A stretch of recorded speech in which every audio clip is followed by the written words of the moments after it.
In high school, you was the man, homie. The fuck happened to you? I'm gonna do this a little different because I know what y'all got in the chamber. So, Keys, who you got? You already know I got the. Yes, sir. What happened to that boy? Oh my God. Boy. Yeah, you know. Nah, yo, y'all gotta chill, yo. Oh my God. Y'all gotta chill, yo.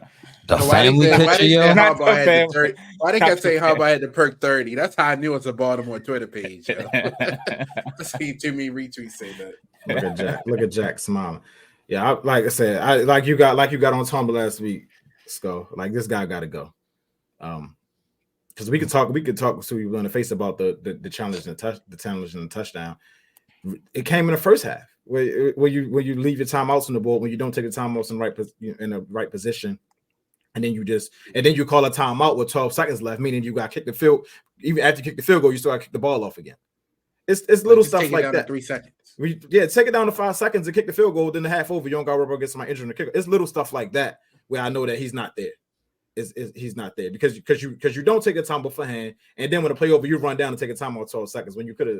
It's stuff like that, and like I said, I don't gotta go too much in the goddamn challenge to touchdown. It's no way like that. Like that's malpractice. But he was just trying to call a timeout, Keys. Bullshit. I read his lips. And that's the thing. Bullshit. I read his lips. And why not just come out and say that's bullshit? I'm out. Like, why did you call a timeout? Why not just come out and say I made a mistake? Yo, hell no. We got that soundbite. Let's listen to it real quick. Then we can respond. And now you see the challenge flag fly out there. That's a good arm from John Harbaugh. Dude, that challenge flag like Mitch on 4th and 2.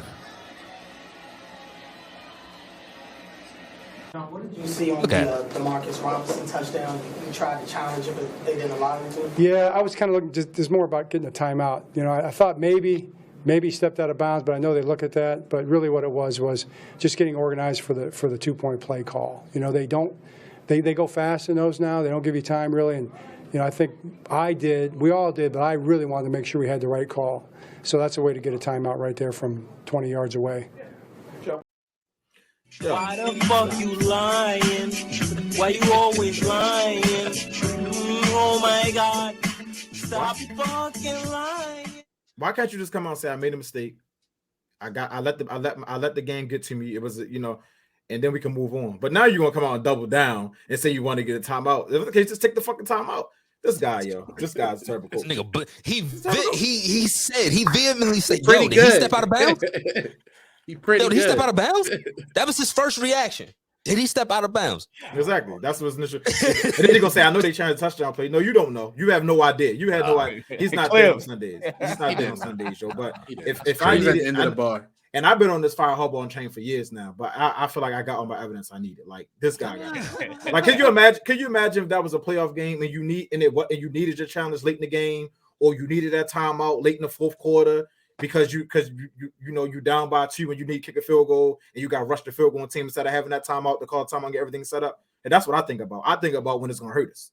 Yeah, he was capped because he's saying he did that to get a timeout and to get the ref's attention. Like, mind you, after you score a touchdown, you could have called a timeout immediately. Mm-hmm. Yep. Or as soon as you see them line up just to see what package they're in, you call a timeout. I mean, I saw that all throughout every Sunday that I've watched each week this year. Like, like 4th down, like you'll come out, I'll see your set. All right, we call a timeout. Mm-hmm. We got that drop on you now, pretty much. Why did you need to do any of that? You could have just used the timeout. Like, it's full of shit. And the fact that he'll say some shit like that and people will eat it up and like believe it blows me, man. But y'all got it. Like, the fact that he don't get no type of rebuttal questions from that, like the room just let it go. Like, shout out to Cordell Woodland who even asked the question. It like, why did it even take that long? That should have been the first question they came out and asked him. I would have needed to know that off the rip. Do you know the rules, John Harbaugh? do you know the rules? Like, that's are you a fan or are you a coach? Right. I thought a fan threw something on the casual field. fan. I thought a fan threw something on the field. Yeah, I was shocked. I was like, yo, what is he doing I'm that so for? I'm so into what pisses me off about it is I'm so into the game. I'm like, oh shit, they might review it, and I'm thinking like this motherfucker didn't challenge a touchdown play. He got me thinking, looking at the game wrong now. Daryl Johnson was like, hey, you can't do that. What is he doing? I know you can't do that, Scoe, but because he challenged, I'm like, all right, yeah, maybe Coach. Daryl Johnson was on it quick. He was like, yo, you can't do that. Now he got me being a bad fan because I know they can't do that. He got Michigan ties, right?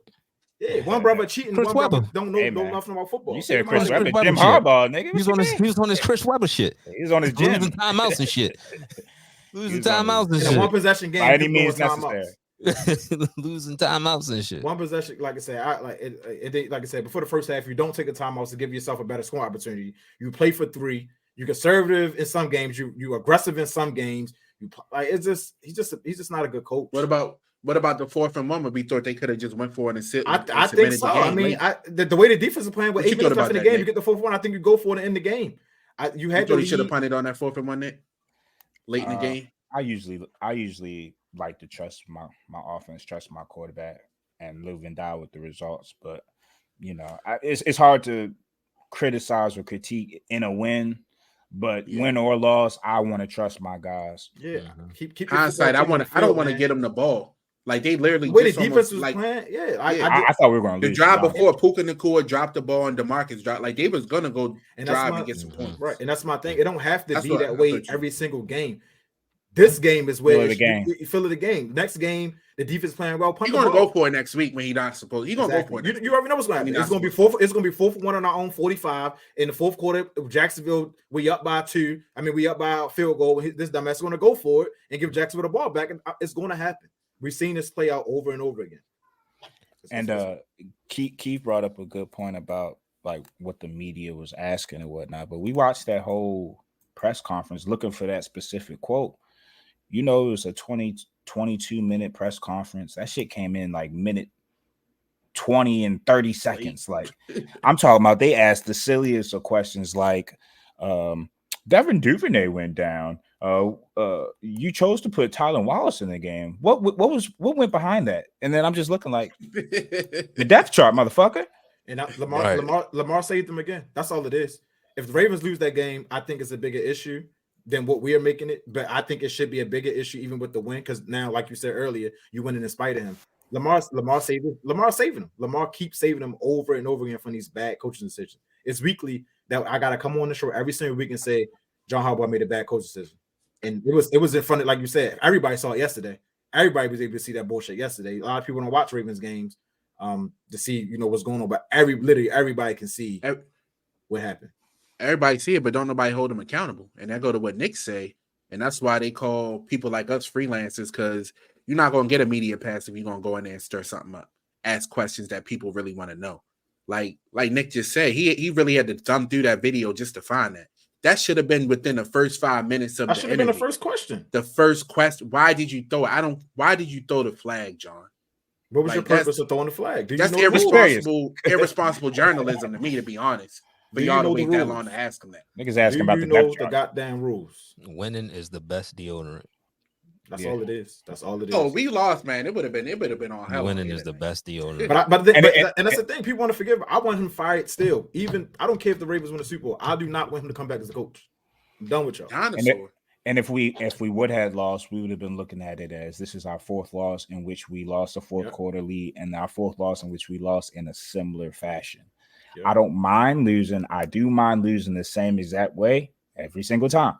We gotta stop. Yo, I thought but we didn't lose. So I saw somebody respond to what you tweeted yesterday about John when he was screaming in the camera, and they was like, "Yo, without John, we 13-0," and they right. Like no, every game we lost has come down to a decision that John Harbaugh made. Y'all remember the Colts game? I was there. I was there. Oh yeah, on the field. Yeah, I was there. You remember that shit? Pittsburgh 4th and 2. What was the game? The Browns game. Like there was some questionable shit in the Browns game too. Listen, man, we just hope that it doesn't hinder us in the playoffs and at the wrong moment, because in the playoffs, coaching is 14 points going into the 4th. Listen, man, the playoffs is where you have two evenly matched teams. What what's the difference in those games is turnovers and execution and coaching. Like, what happens if you don't have a timeout in that situation? I'm pretty sure. So if they have a timeout and it's like 10 seconds left or something, and it's a 10-second runoff, and you don't get a chance to get the ball back or something, you got to think about stuff like that. To not use your timeouts in the first half and then to be careless with it exactly in the second half just don't be making sense to me. But Nick, who you got? I got D'Angelo Russell, Derek White. What happened to that boy? Yeah. What happened to that boy? And mainly, this is it's just unacceptable, bro. I don't like front running, especially front running in the regular season. I've evolved into a get off my lawn type of person. I'm here now. Like I never thought I'd be here, but I'm here now. I don't like any of this change. I don't like any of this. Trying to make a regular season thing kind of similar to a Larry O'Brien, similar to a championship. What's the point of playing 82 games if you can just be a champion after 12 or 14? It's just stupid as fuck. And then you got D'Angelo Russell talking to a champion as if, this in-season shit is where it's at. I just don't understand. Just 5 months ago, you were talking about you want to be the next Derek White. Yeah, and now you're talking shit to a champion, and now I have to call you a champion because you want an in-season fucking tournament. Right. That's what he said. Yeah, you don't remember that? You remember that? No, he said that. Yeah, Bruce Brown called that man a cone, Nick. So he called him a cone. He called him a cone. No. Yeah. I feel D-Lo a little bit. Not now. I don't like all the talk after. Not now. Not now. In a regular season game, you talking trash is all fun, but I mean, it was clownish. I don't like how they're hanging up banners. For this yeah. See, I was wrong. See, when I said they would forget about it last week, I was wrong. I didn't think they would go this far. Correct. The fact that 3 seconds after they won. Yeah. 3 seconds after they won. Oh. This is another thing to add to LeBron's legacy. Yo. And then they talking about Austin Reeves had a flu game. I'm like, nigga, I'm done with this shit. I'm watching football. I'm a baseball nigga now. The banner is crazy. Yeah, the banner crazy. Yo, like I'm a hockey nigga now. I can't do this. Nick. Like I watch football now. I can't do this shit. I took the Austin Reeves shit as a joke, like tongue in cheek. But until Brown said that wasn't no joke. No, Brown was dead ass the popping the champagne. Yeah, I knew they was gonna take it that far. I knew they was gonna be popping champagne. Because like, Brown, you won 4 of them, nigga. What are you doing? And then hit Brown like y'all ain't never popped the champagne before. I'm like, come on, OG, like you tell popped them like 4 real ones. Like, what are you doing? Keep the champagne. Be this is a real one LA. now. They're playing this like this. I didn't think. I was with Keys. I thought this was just some shit to get some niggas some bread. Why does the postseason matter? Niggas done already won the championship. I can't believe. Well, LeBron came down and shot 3 straight threes in the semifinals. Scoe, you should have known he was treating like it was Game 7. Bang the bitches. You should have known that. He was treating that like that was game. Like, I only see LeBron hit those in